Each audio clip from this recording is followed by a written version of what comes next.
Hi there, I am Andrew Hemingway, your host of Zero to Launch, and we're excited today. We have a wonderful guest, a woman who has made just an incredible mark in the digital marketing field, and we're excited for you to hear from her and to learn from her. So it's my pleasure to introduce to you today Marybeth. Marybeth, thank you so much for being with us today. Thank you for having me. Thank you for the lovely introduction. I've watched your TikToks and I've seen you in digital marketing. I've been following you for a little bit and just seeing the process that you use personally, and then the work that you are doing in helping and training others and mentoring others, encouraging others. I think it's just it's a really powerful thing that you are doing, both I think in your life, but also in digital marketing in general. So I'm really proud to have you with us today. Thank you. It is a very, I feel that, I don't want to say I feel that power, but I feel that like level of, beyond like money or anything, nothing makes me happier than when somebody, whether it's one of our students who bought like something from us, or it's just somebody on TikTok who says, I watched your videos and now I do this and thank you for sharing that. Like that's the biggest reward for me. I really do love seeing how people can actually succeed. That's incredible. It's always empowering to be a part of someone else's journey, and to be able to participate in some of their success. And I know, whenever you sort of have conversations where you help someone, it's always amazing to me how when you give, so much is given back to you, and you get so much out of seeing someone else succeeding. It's awesome. Yeah, without a doubt. So I'm curious to hear, I think I always love kind of understanding the hows and the whys and just sort of digging in, because I think, there's a lot of listeners who are either on the cusp of trying to start something or, wondering if they can really do it. And, just all of those doubts and concerns and worries and things that people have. And then there are those who are neck deep, who also have those same doubts and concerns and worries. So I'd love to hear just sort of, how did you first get started? Like, how did you get started and why did you get started? And if you could just sort of give us a little bit of that background. It's a long story. I'll make it as short as I can. So I am a mom. I have 2 kids. I started back in 2013. I was following the home decor blog Lifestyle. Oh no, what was it called? Young House Love. And I've heard of it. So you know it? Okay, good. I loved it. I waited for them to post every day at 10 o'clock. I was like, let's see what John and Sherry are doing. And one day they wrote a post that they were had both quit their jobs and were just doing this blog. And I was like, I can do that. And one of the, what I wanted so badly was to be able to be home with my kids. It was 2013. So my kids were much younger then. I wanted to be able to work from home and be with my kids, and work from home was not a thing then. It wasn't really a thing. I don't know anybody that was doing it back then. But that was my why for myself then, was I want to be able to, still contribute to my family, but also be able to do it from home. And who doesn't want to write blog posts about pretty stuff in your house? And so I started with blogging. And I still to this day love blogging. I don't do a lot of it anymore, but I started a blog then, which was supposed to be about, it ended up being a little bit about everything, which is a bad idea. But it ended up, in the end, it's kind of became a craft blog. Basically, I would make it, ended up being what was most popular on it. I would make crafts on Pinterest and get, try to get some traffic. I had absolutely no idea what I was doing whatsoever. I literally just heard them say that they were both quitting their jobs because of their blog. And I was like, find me a tutorial on WordPress. I'm starting. I didn't go buy a course. I didn't do any of that. I struggled for, I think from 2013 till, I don't know, for multiple years, I would do it for 6 months straight and then quit, because I was I don't know what I'm doing. This isn't working. Why am I wasting my time with this? I always lose track of the timeline, but at some point I did break down and I bought an expensive blogging course, and it still didn't click for me. It just did not I gave it like the full effort. I put everything that I thought I could into it. And I think I spent like 6 months, like totally just devoted to the course and doing exactly what it said. And it didn't happen for me. And so that was my, like, okay, I'm done. I'm going to just enjoy my job, like be as happy as I can with my kids when I am around. And that's what my life is going to be. But then I was on Pinterest one day and I came across some pin about blogging, and it hooked me again one more time. And I ended up getting into it's now Pocket Business, which is there's 3 of us in Pocket Business. And so I bought that course, and within like 3 months I was making, I made it into a premium ad company, and I was making ad money from my site. And I was like, oh my God, this is actually happening. Like it's going to work. I ended up getting, very into, instead of like focusing now all my time on my blog, I got super interested in like, what other ways can you make money from this? Like, and I ended up becoming the community manager for Pocket Business. We had an amazing community on Slack it was unbelievable, the amount of people that were like chatting and talking every day and learning.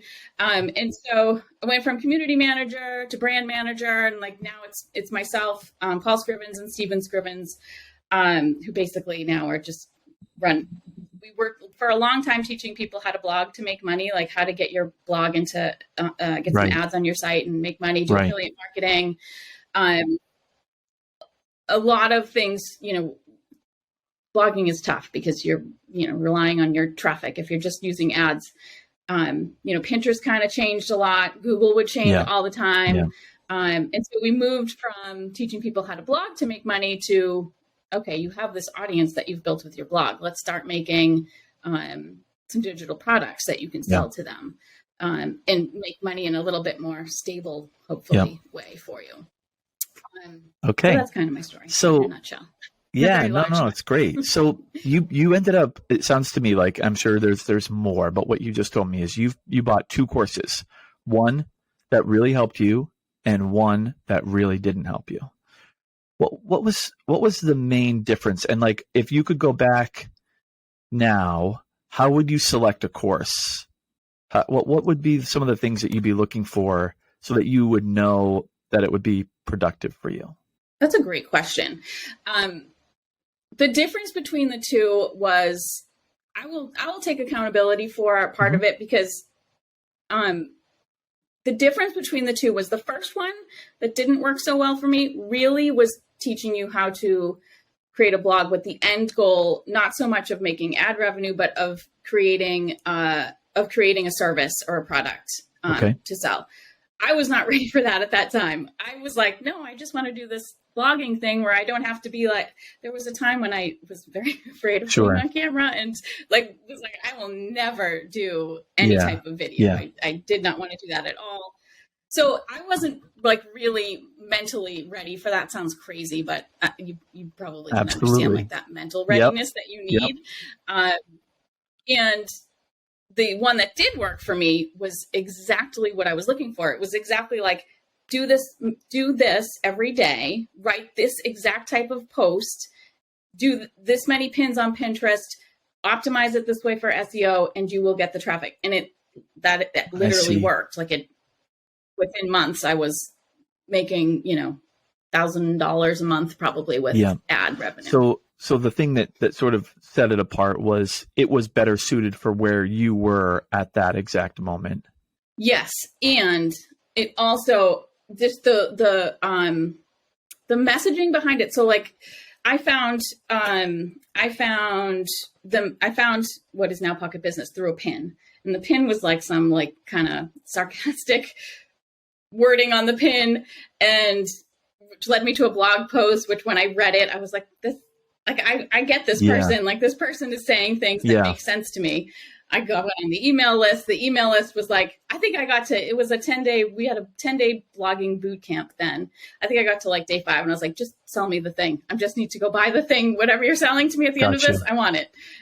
It was that, the language that Paul, used. It's like the way he communicated just really resonated with me. I think it's a really important thing because I know there's a lot of folks who are looking for help, and of course, one of the best ways and really available things today is everyone seems to be selling some sort of a digital course or a path to reaching your goals and finding your success. And to your point, they're all written from the author's unique perspective, and there's a ton of value, I think, across the board. But what's challenging is how do you pick one, and how do you find that one that's going to resonate? And I think you just said something that's really insightful, which is the way that Paul was communicating to you was a way that you could grasp and understand.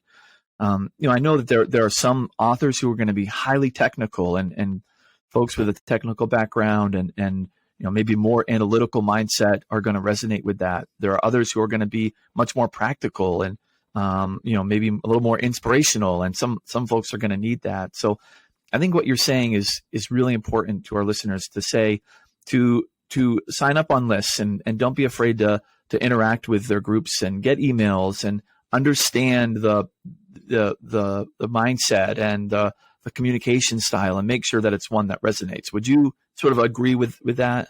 100%. There's not really like a trick that somebody knows. Everybody's kind of going to teach pretty much the same thing, especially, with whatever topic, like if it's affiliate marketing or blogging or digital products, there's a way to do it well. And pretty much whoever you're going to learn from is going to teach you that way if they're doing. So you have to find somebody that you want to listen to, that you are like, is making you want to go on to the next chapter and just is like engaging, because the other thing is like, you don't really ever want to just get a course. You really should be, I am super introverted. And I did not believe this when I started. And I think this held me back a lot too. You really don't want to just buy the course and do it by yourself. You really should be like in whatever community that they're offering. If they're not offering a community, find one for yourself, because it's way too hard to do it by yourself. Just not that the work is hard, but like mentally it's too hard to go through these ups and downs. Most of us don't have like a person in our regular life that totally understands what we're trying to do. So it's not like I can be like to my husband, like, oh, like my TikToks flopped today and I didn't get the engagement I wanted. He's going to be like, oh, okay. He doesn't really get that. So having a community that you actually enjoy, and like that usually means you've got a leader of that community that you enjoy listening to. That is, I think, essential. And if you are telling yourself, if you're listening and you're saying, but I'm introverted, I don't really want to do that, just try it anyway. Right. So talk to me a little bit about that. I think that's a great point. How would you suggest someone goes about finding a community, and do they have to be the like super engager, or is it okay to kind of lurk in communities for a while and kind of gain your footing? How would you speak to that? Well, as an introvert, I would lurk for a while. I think I was as community manager at Pocket Business, we've had people come in and like, I know who's coming into the community. I'm like, I see you sitting over there not saying anything, but your light's on and I know you're taking all of this in. And then we have other people that come in and are just immediately like, hey, like the big extrovert, like big personality and all of that. And both of them are fine. I definitely think that one thing that will happen when you join a community is you are probably going to be, you're going to feel like you're a beginner and everybody else is ahead of you, which is, it might be the case that you are at one stage and other people at another stage, but a good community is, first of all, everybody at every stage has that feeling of like, I don't know what I'm doing, like about something. Might not be the same thing that you don't think you know what you're doing about, but everybody is in that phase of like, I don't understand this anymore. So like, ask your questions. If it should be a place, like whatever community you choose, it should be a place where, the community manager or the course creator or somebody is there to answer questions, and everybody else in the community is like excited to see a new person and wanting to help the newer people like get past the little challenges that they got past to get to those, couple of further steps they are. Yeah. I think there's so much value in, in a group of counselors, folks who are either a step ahead of you or a step behind you. And I'm sure, it's true for you too. It's a lot of times when you're also teaching or when you're also helping somebody, you learn what you're doing even better. And ideas come to mind, and you think about things in a little bit of a different way. And so there's just in that communication, there's a ton of value. Yeah. I don't remember the name of the phenomenon that it is, when you are, not that you have to be an expert at anything, but when you know more, it's so hard to remember the things that you stumbled on in the beginning. And when you have a community of people around you that are like, wait, you're doing a what? I don't even know what that word is. Go back 5 steps. To have that, somebody to kind of jog that in your memory, that is so valuable if you're selling digital products or whatever, to have those reminders of wait, there's more questions from the beginning that you could be helping people with. Right. So talk to me a little bit about how you sort of decided on the path. So obviously blogging was attractive to you, and you sort of naturally thought that was something that you could do. Was part of that based in what you've kind of said, your personality is a little more introverted. You thought words is a little less than video. Did that have to do more with the timing of just where the market is, in the sense that it was blogging versus video? Yeah, I got shoved into doing video. I had no intention. I talk about this all the time on my TikTok too. I had absolutely no intention ever of creating anything where I didn't even have a picture of myself on my blog, actually, for years and years. I was like, I can just stay behind the scenes and just write. And you could do that. You could absolutely do that then. And you probably could still do it now, but it's a lot harder. But at the time when I started blogging so that I was making money, Pinterest was just sending people massive amounts of traffic. And it was not super difficult to be able to go from, within a few months from nothing, to having maybe 20 blog posts up and getting 60, 100,000 page views a month. And then you would be on your way to making decent money, a couple $1,000 a month just for writing some blog posts and putting ads on your site was not really tough, but algorithms change, and there's competition on Pinterest, and all that stuff happens, and it's not as easy. And so we started to see, we were teaching people this, and lots of people were succeeding. Lots and lots of people were succeeding. And then all of a sudden traffic was dropping across the board for everybody. They were not getting those page views anymore. So their money was going down, because that was pretty much all of their eggs were in that basket. And so we couldn't, we had such a vibrant community, and to have people coming in every day, my page views are down. I'm not getting as much money. We were okay, we need to fix this, because these are our people. We love these people. We are attached to them. How do we help them move forward now with the way things have changed? And that's where, we were already obviously selling digital products like courses and all that stuff. So we know how to do that. Why not? Let's teach them how they can now do that, because they've got an audience. We were teaching them how to build an email list. Thank goodness. And so we knew they had these people that they could, potentially be creating something for. And that's kind of where we switched gears. And that is when I started to realize, the people that are you don't have to be on videos to succeed, but it's a cheat code. It's so much easier for people to trust you to go oh, I want to hear, I want to hear that point of view. It's just a lot easier to do that over video than just through writing. You definitely can, but I it's like a shortcut. Right. I think, I didn't want to do it. No, I agree. I think video really creates a deeper and quicker, perhaps, emotional connection than blogging does.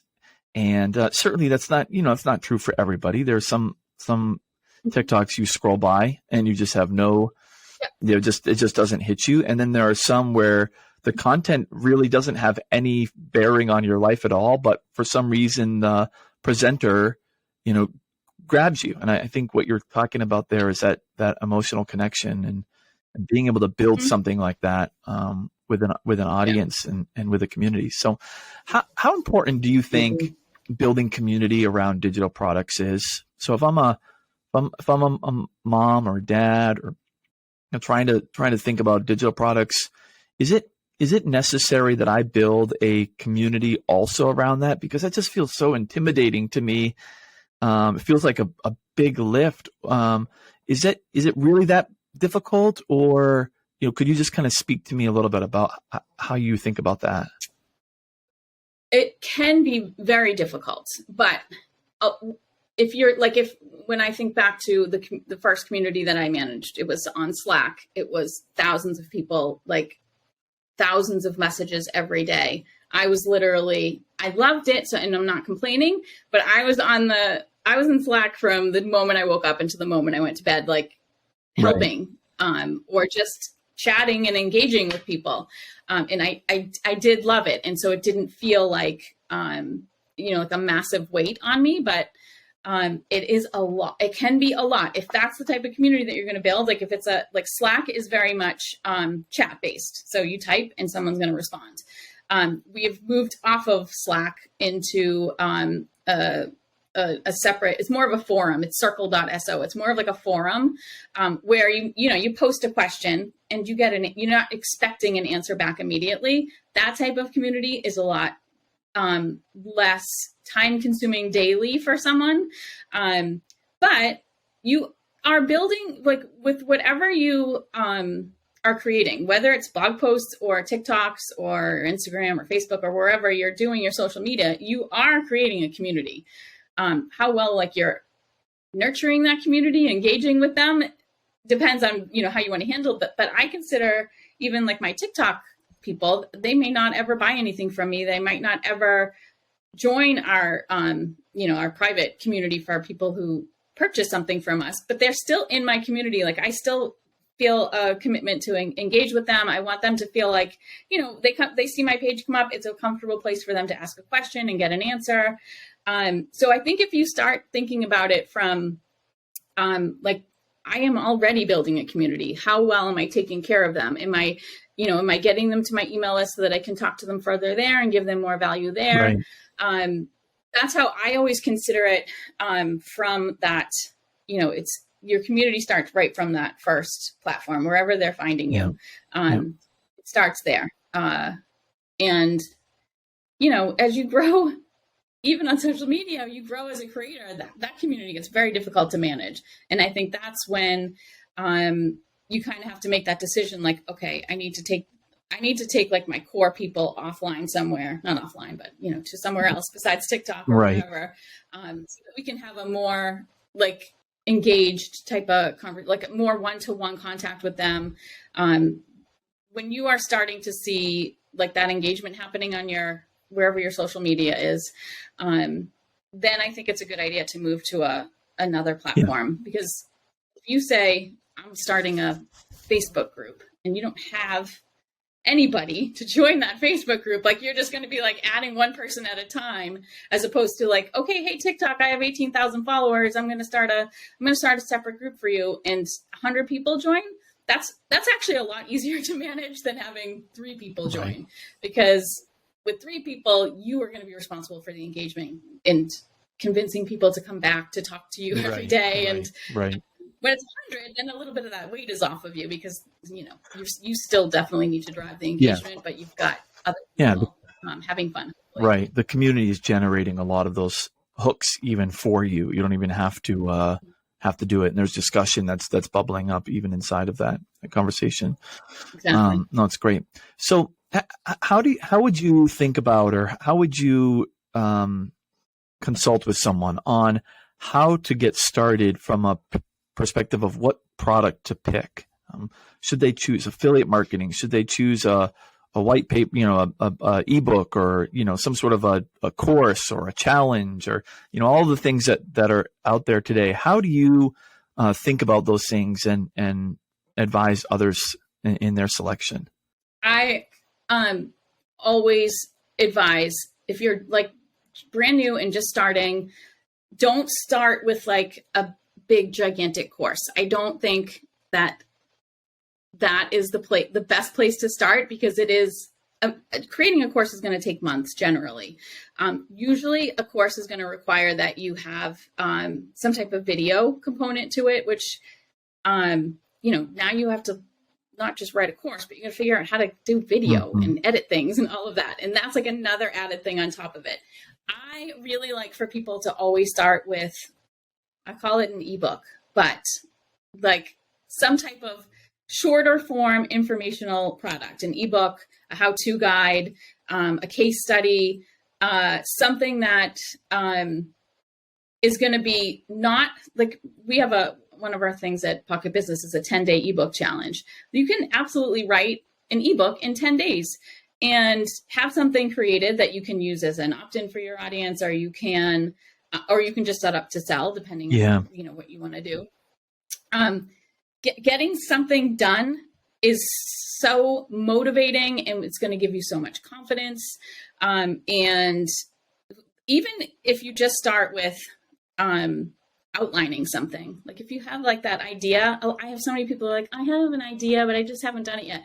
I'm like, go open a Google document and just write everything down. Write down what you're thinking, write down the questions that you still like aren't sure about. You don't really know how to do whatever thing it is you don't know how to do. Just take some kind of action and do something, because sitting and thinking, like, you will talk yourself out of it for sure. But when you start to like take action, you like start writing down like, okay, I'm going to teach somebody how to grow tomatoes in their backyard. When you start writing down all of the things you know about growing tomatoes, you're gonna be like, oh my God, I know so much stuff. People are going to really be helped by this.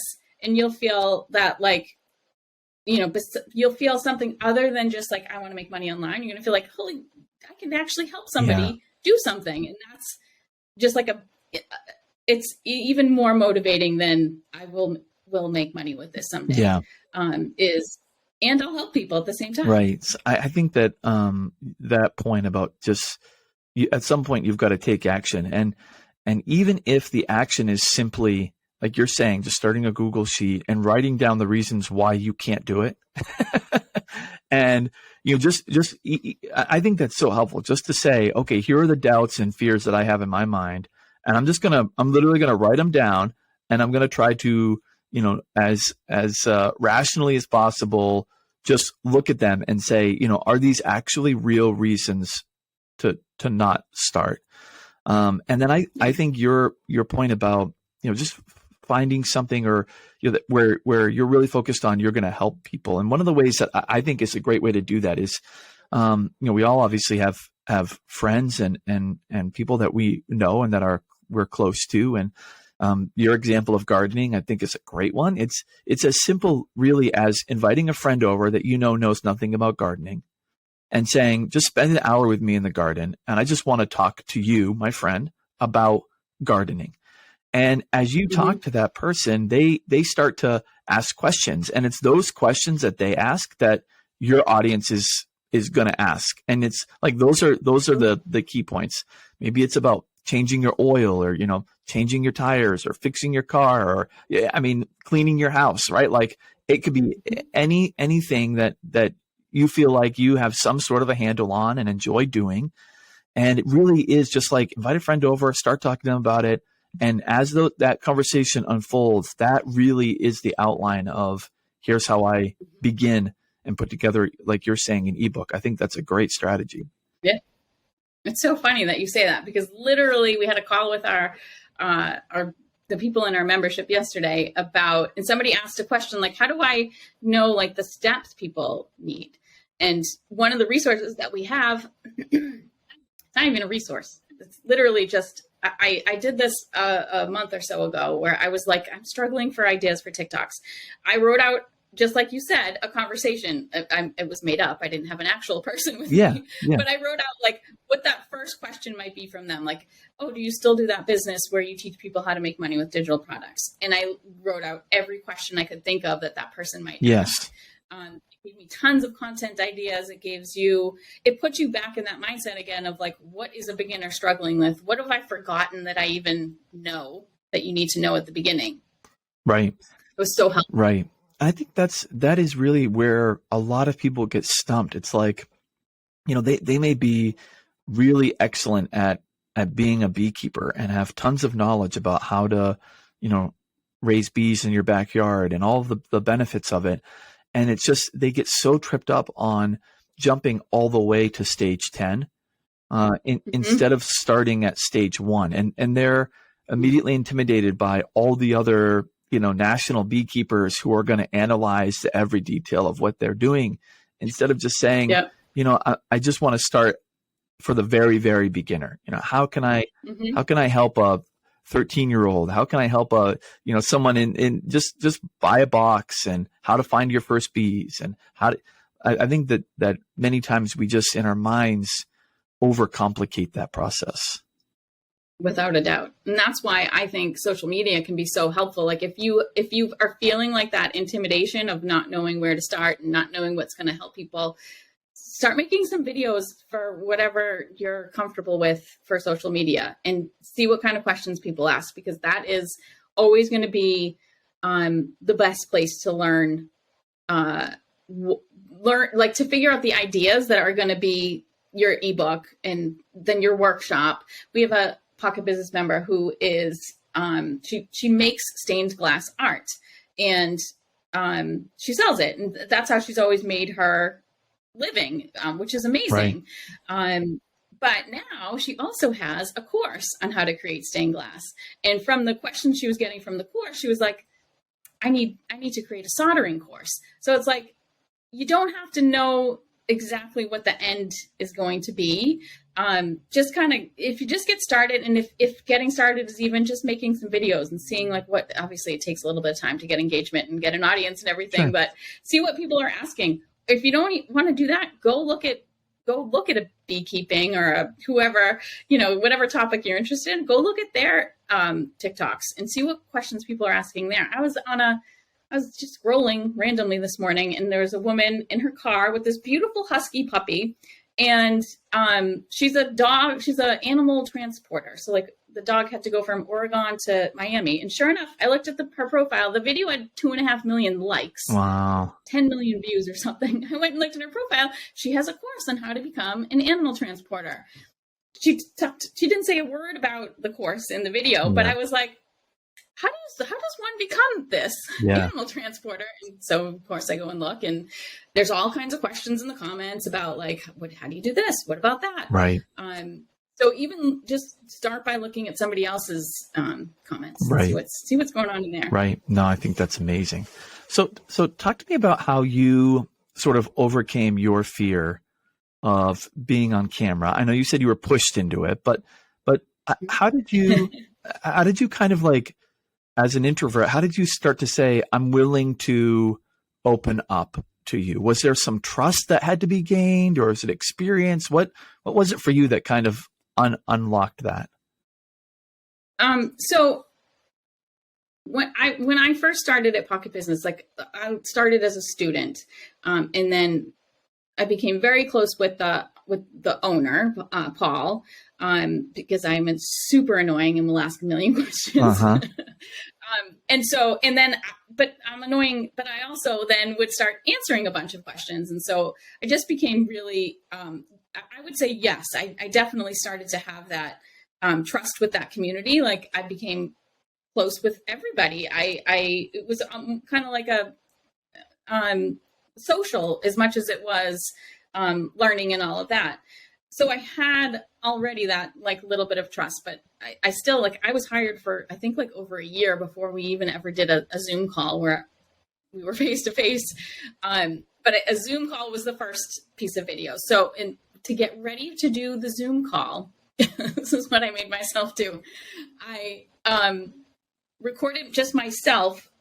Like I would go into a Zoom call just by myself and turn on music, and I would sing during the Zoom call. So I got used to like seeing myself on camera and just getting more comfortable, like literally like just getting comfortable with like the different ways you might like, I always try to like think about where I'm looking when I'm on camera. So just like to get a little bit comfortable with that, that's how I started to do it. Zoom calls, then, we started doing them constantly. And obviously now everybody does Zoom calls. So I think even just that little bit was good for me, like to be comfortable with that.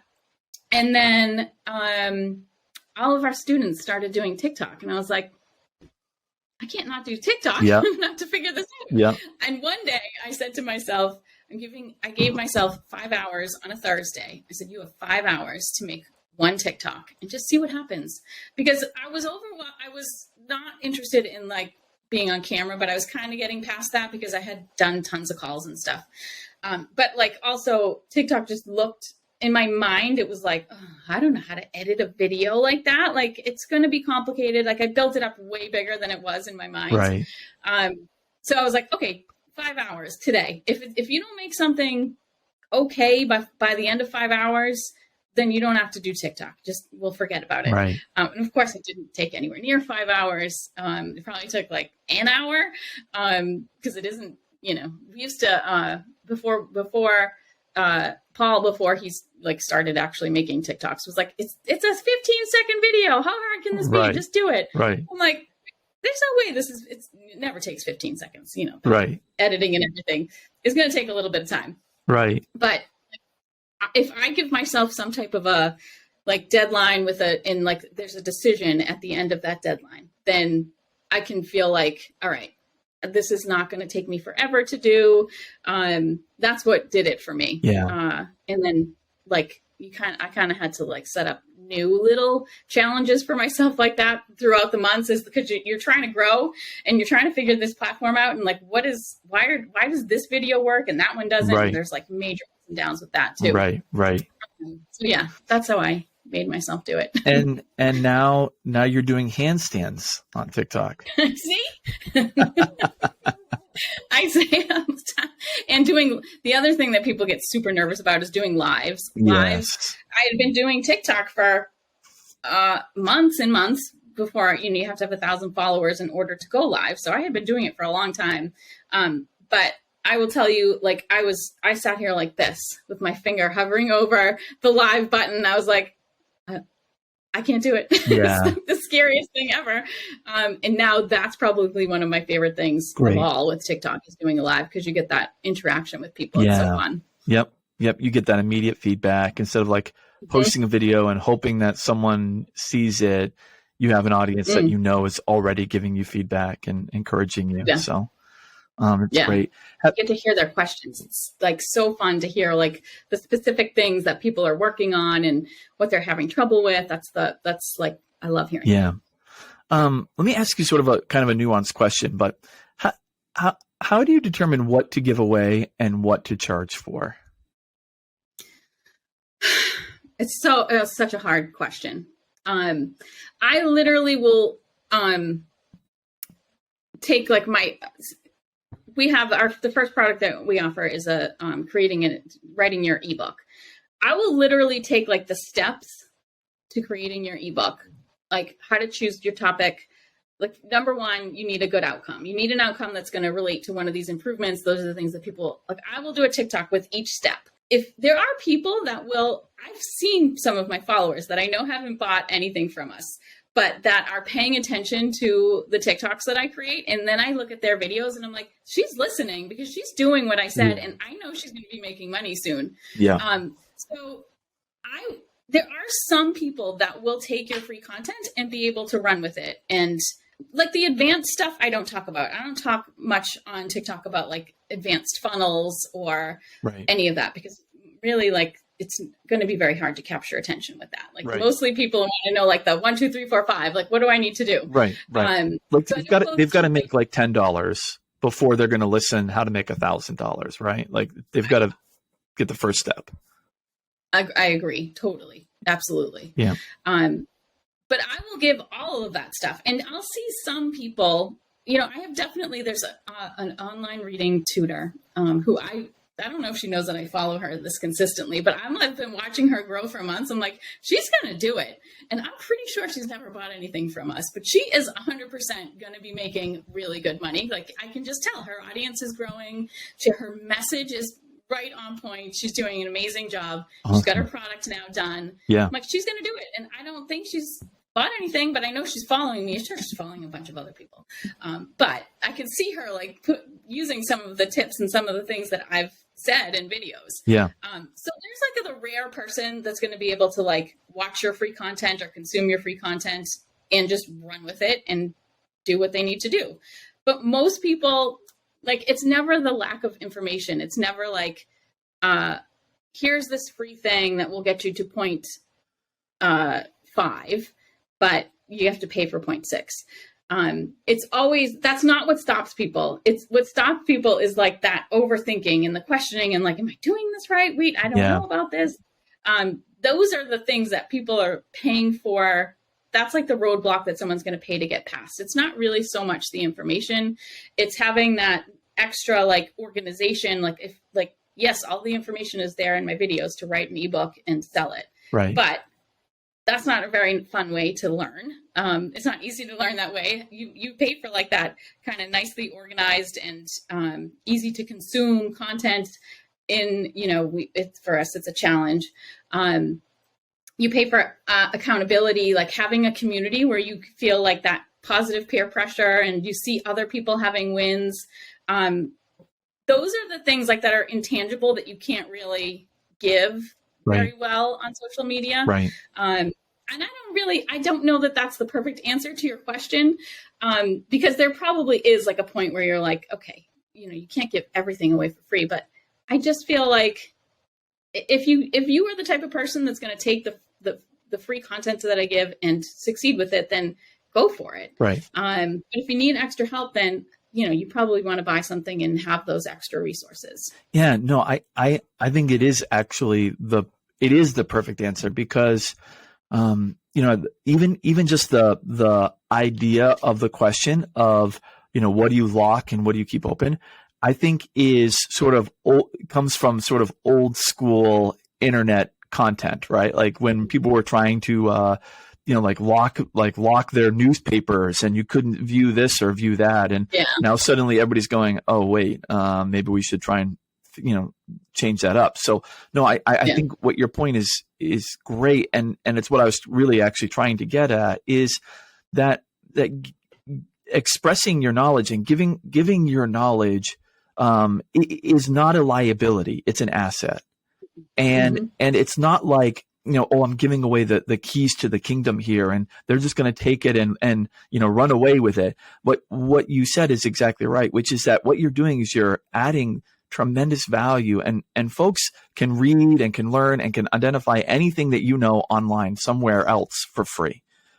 But what you're offering is that idea of that community, that mentorship, that accountability, where you're saying, not only am I going to show you how to do it, but we're going to do it together. And for the core audience, for folks who are saying, I want to do this as a supplemental thing, and I'm not sure I can dedicate my entire day to doing something like this, that just having a little bit of a help, a little bit of a guide can make all the difference between stopping after 6 months or being successful over 5 years. I think that's an incredible thing that you're offering. And that's really where I was trying to get. So you're right on cue, No, it's great. So would you just tell me, just tell us a little bit as we sort of wrap up, how can we, how could, our listeners find out more about you? Maybe there's some of these services and offerings that they're interested in learning more about. How could they interact and engage with you? And, what are some ways that we can do that? Best place to start is my TikTok. It's at Marybeth Santos. I was not very creative with my TikTok name, but that's where you can find me. I guess maybe that makes it a little easier. From TikTok, you can, there's a free guide in my bio that you can download, and then you're on our email list and you can hear about all of the other wonderful things that we have to offer. Awesome. Yeah, no, that's great. And we'll definitely put some links and make sure that Great. your tag's in the description and things like that. So, Marybeth, this has been amazing. I really, Really fun. like I said on the outset, I've just been really impressed with the work that you're doing. I love how you're helping others. And I just think the way that you're doing it, your philosophy and the way that you're, carrying out your work is so impactful. And just want to just thank you for taking the time to talk with us today. Thank you so much for having me. It was really great. Absolutely. And we will see you next time on Zero to Launch.